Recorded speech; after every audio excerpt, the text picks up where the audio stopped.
एक छोटी सी यानी 12 साल की बच्ची होती है। वो अपने भाई को ट्यूशन की तरफ जा रही थी, भाई को लेने, क्योंकि वो खुद ट्यूशन पढ़ती थी और जैसे ही ट्यूशन उसका समाप्त होता था वो भाई को लेने चली जाती थी। सकरी गली से जाती थी जिधर आवाजाही बहुत कम थी। रेयर केस में उधर कोई जाता था। बहुत सकरी गांव की गली होती भी है। इस दौरान क्या होता है, पीछे से कोई आता है, जाती हुई बच्ची का मुंह दबाता है और उठाकर घसीट करके लेके चला जाता है। बगल में गली में नाली के पास ले जाता है, वहाँ पे उसको घटना को अंजाम देता है यानी रेप करता है। उसके बाद वो 15 मिनट बाद करीब 7:55 बजे आरोपी चिल्लाना शुरू कर देता है। क्या चिल्लाता है जानते हो? देखो यहाँ पे एक लड़की पड़ी हुई है, यानी 15 मिनट में उसने सब कुछ कुकर्म भी कर लिया, उस लड़की को दफा रफा कर दिया, 15 मिनट के अंदर लड़की को ख़त्म कर दिया।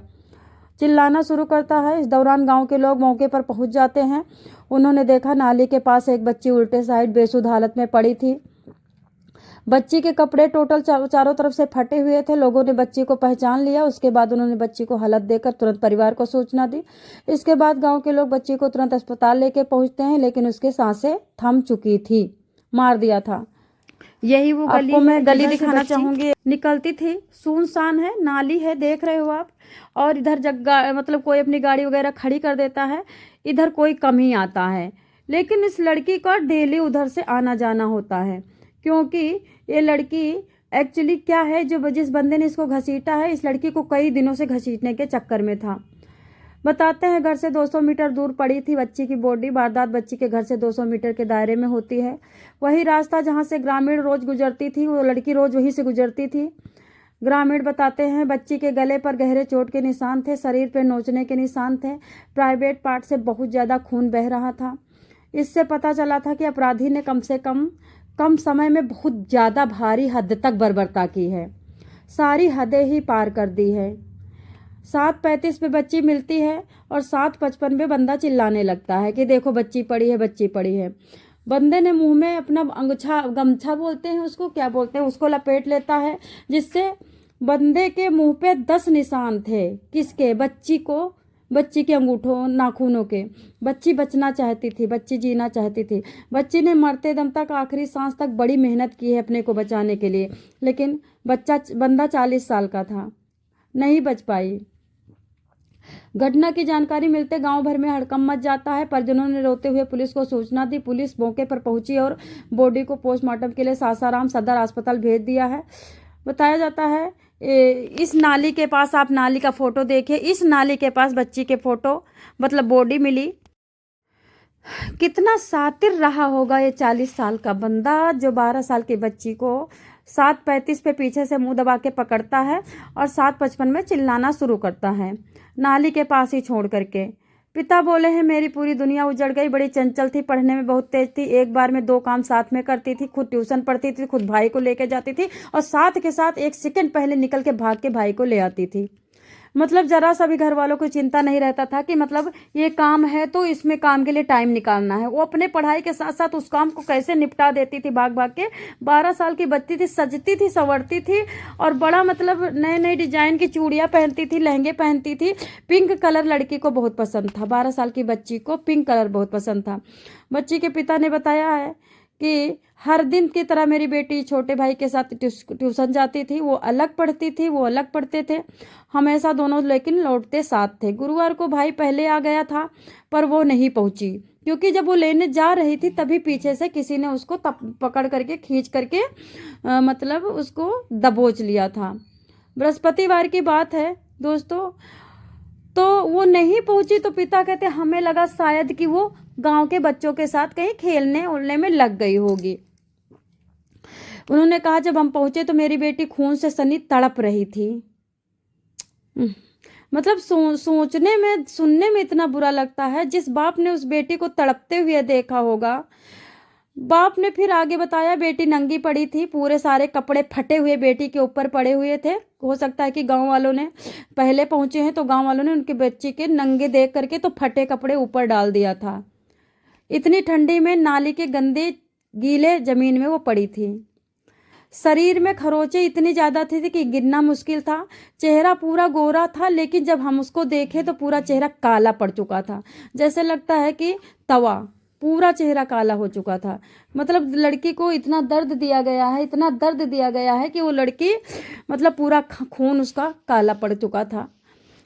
बताया कि उसके पापा बताते हैं किसी सामान्य घटना वो लग ही नहीं रही थी कि सामान्य तरीके से मेरी बेटी मरी है।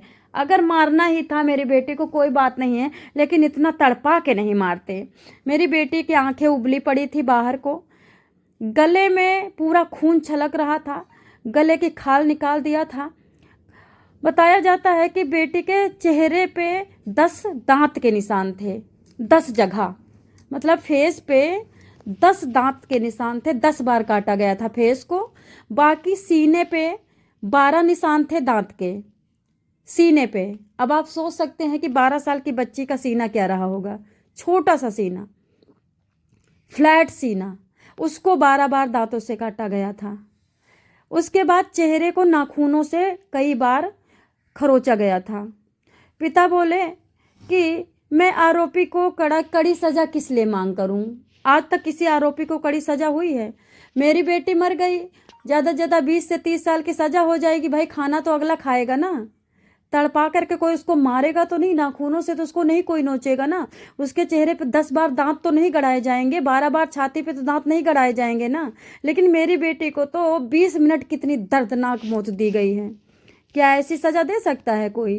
तो मैं सजा की मांग क्यों करूं? सरकार की मर्जी जो करे। मेरी बेटी ला के दे सकता है तो मैं रिक्वेस्ट करता हूं।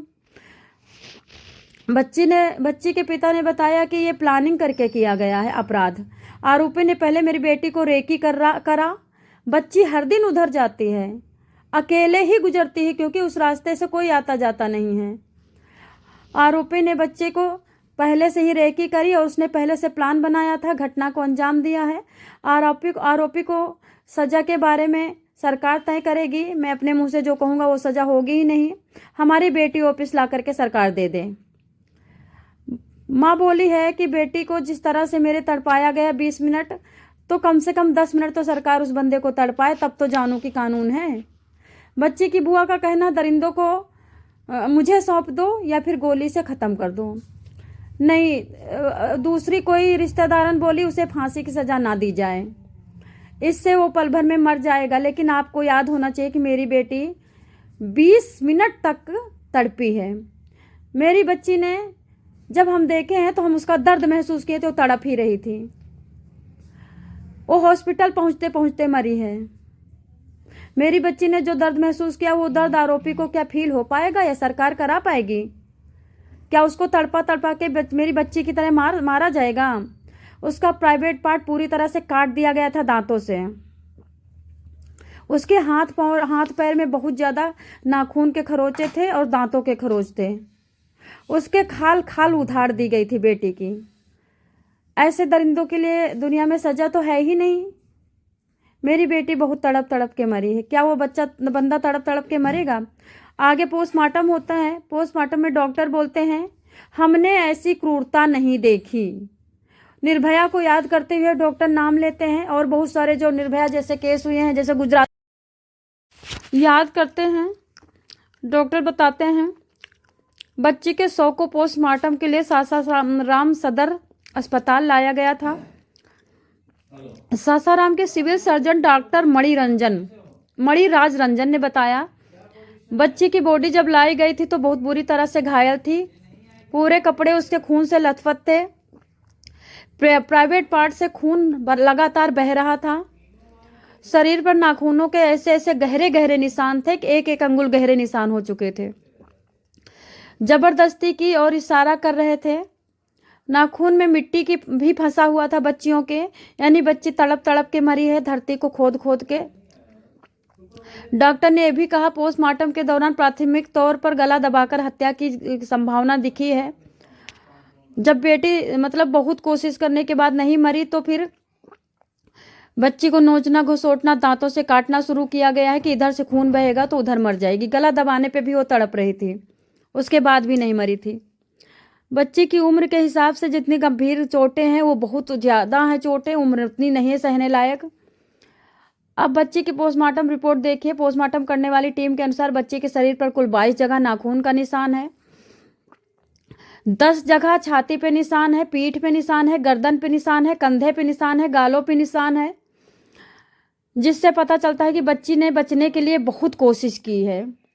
पूरी ताकत बच्ची ने लगा दिया है बचने के लिए, लेकिन बच नहीं पाई है। पोस्टमार्टम डॉक्टर फिर बताते हैं कि नाखूनों की गहराई बता रही कि उसके साथ बहुत बुरी तरह जबरदस्ती की गई है। सबसे ज़्यादा हमला उसकी गर्दन पर किया गया है। रेपिस्ट के दोनों अंगूठे उसकी गर्दन पे अंदर को धंसे हुए हैं। दोनों अंगूठे उसकी गर्दन में अंदर को धंसे हुए हैं।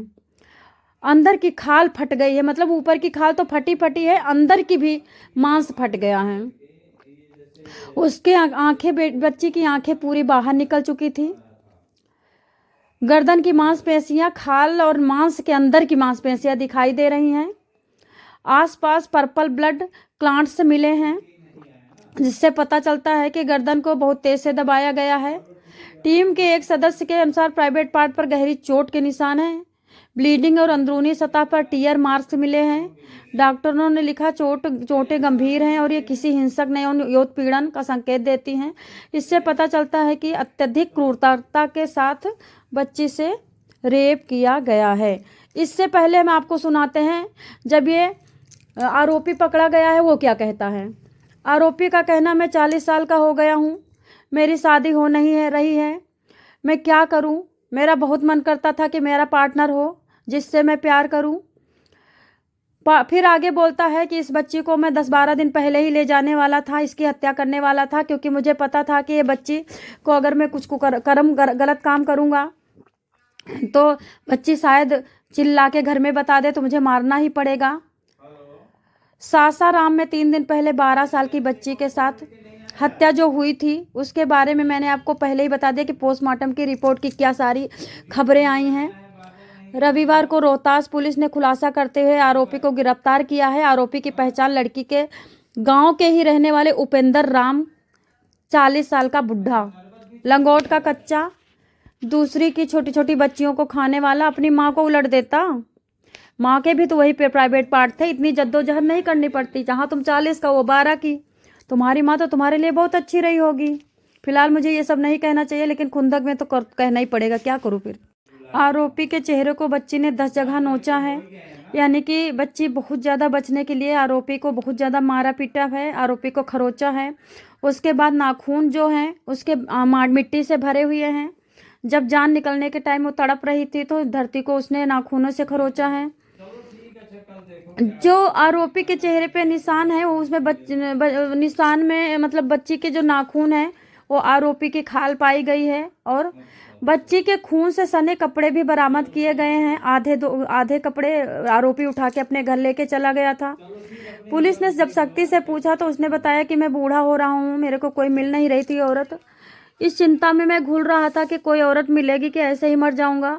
फिर मैंने सोचा अब इस बच्ची के साथ ही मुझे सब कुछ करना पड़ेगा, अभी से आदत डालूंगा तब जा करके बड़े तक ये मेरे काम आएगी। रेप करने के बाद मैंने बच्ची की हत्या इसलिए की क्योंकि वो चिल्ला रही थी, चीख रही थी, तड़प रही थी। मुझे पता था कि मैं पकड़ा जाऊंगा, इसलिए मैंने अपने बचने के लिए मैंने मारा है। अब ये जो आरोपी है ये क्या करता है, भाग करके घर जाता है और अपने कपड़े निकाल देता है तुरंत, और निकाल करके उनको धो के अपने घर के तार पे डाल देता है। बच्ची को पहले भी इसने कई बार रेकी किया था, बताता है मैं पहले भी इसके पीछे लगा रहता था लेकिन कोई ना कोई आ टपकता था। एसपी रोशन कुमार बताते हैं कि घटनास्थल पे आरोपी का घर 20 मीटर की दूरी पे है। अब आप सोच सकते हो कि 20 मीटर दूरी पे इसने अपने घर के सामने ही कुकर्म किया है। वो अक्सर रास्ते को क्रॉस कर ही घर जाया करता था। कई बार उसने बच्ची को रोक कर बात करने की और कुछ चीजें देने की। एक्चुअली दोस्तों ऐसा देखो, सुनिए, 11 दिसंबर को 7:35 पे बच्ची जाती है ट्यूशन से निकल करके भाई को लेने। उसी रास्ते में 10 मिनट पहले 2 लोग गुजरे हुए थे। उन्होंने घटनास्थल से 60 मीटर की दूरी पर आरोपी को खड़ा हुआ ताकते हुए लड़की की तरफ देखा था। उन्होंने बयान दिया है जो कि पुलिस को। दोनों ने कॉन्फिडेंस से कहा कि इसके अलावा उसके बाद वहां मैं खड़ा ही रह गया, कोई गुजरा ही नहीं। एक कब लड़की को लेकर के उधर से पीछे से निकल गया नाली के पास। पुलिस पूछताछ में बताया गया कि 7:55 बजे जब आरोपी ने हल्ला करना शुरू किया, बच्ची पड़ी है, भागो भागो भागो, तो वो लोग दोनों जो खड़े थे वो हटे ही नहीं थे, बात ही कर रहे थे। वो वहाँ पे घटनास्थल पर पहुँचते हैं और वो कुछ देखते ही नहीं, उनको भरोसा था कि मतलब ऐसे कुछ हुआ होगा, वो आदमी को का मतलब उनको ये था कि आदमी तो बचाने वाला है। उन लोगों को पता ही नहीं था कि इस आदमी ने तुरंत जाके घर में कपड़े चेंज कर लिए हैं। 20 मीटर पे लड़की पड़ी थी, 20 मीटर पे उस आदमी का घर था। और वो बोले कि हम जल्दी से एम्बुलेंस बुलाएं और बच्ची को गाड़ी गुड़ी में लाद के हम लेके हॉस्पिटल पहुंचे हैं। हमने ध्यान ही नहीं दिया कि यही आदमी हो सकता है। आरोपी के चिल्लाने पर सबसे पहले मौके पर पहुंचे लोगों ने बताया, हमें उपेंद्र राम पर इस घटना के लेकर के शक हुआ, क्योंकि घटना के दौरान उस रास्ते से अकेला बंदा यही गुजरा था। उसके बाद में वहां पे खड़ा ही था, कोई गुजरा ही नहीं। एसपी रोशन कुमार ने आगे बताया, गांव वालों के बताने के बाद हमने आरोपी को शनिवार को हिरासत में लिया। जब घर में जाके देखा तो इसने कपड़े धो करके फैला रखे थे। घटना के दौरान वो घर पर ही था और बोल रहा था कि मैं तो बाहर था। उसके बाद बार बार बयान को इधर उधर बदल रहा है, झूठ बोल रहा है, पहले ये बोलता है फिर वो बोलता है। जब उस आदमी को ले जा कर के हमने पुलिस बोली कि मेडिकल करवाया तो उस आदमी के नाखूनों से लड़की के खाल निकले हैं, लड़की का खून निकला है। उस आदमी के घर में एक कपड़ा खून से लथपथ मिला जो कि लड़की का था। कांटे से बहुत सारे इस आदमी के शरीर में कांटे चुभे हुए हैं, पीठ में, कमर में। अब आप सोच सकते हो कि झाड़ी में लड़की के कितने कांटे चुभे होंगे। इसने खून से कड़े सने हुए कपड़े धो करके सुखा दिया, लेकिन जब उन कपड़ों की जांच हुई तो कपड़े में खून पूरा भरा हुआ था। इस तरह से उनके घर में भी खून के धब्बे मिले हैं। जब ये गया है तो लड़की के कपड़े तो जहाँ पे लड़की के कपड़े फेंका है वहीं पे कपड़े पड़े हुए थे। उस जगह की जमीन भी उठाई गई है, मिट्टी, तो वहाँ पे लड़की के खून के सैंपल मिले हैं। दोस्तों अभी ये कहानी इतनी ही बड़ी है फिलहाल। अब इसको हिरासत में लिया गया है, चार्जशीट फाइल होगी, कोर्ट में भेजी जाएगी। 15 मिनट के अंदर इसने इतना बड़ा हैवानियत अंजाम दे दिया। 40 साल का बोल रहा शादी नहीं हो रही थी तो मैं क्या करूं। इस तरह से आप ये नाली के उल्टे में आप देख रहे, उल्टे साइड में झाड़ियों के पीछे ये लड़की पड़ी हुई है, इसके ऊपर कपड़ा उड़ाया गया है गांव वालों के द्वारा।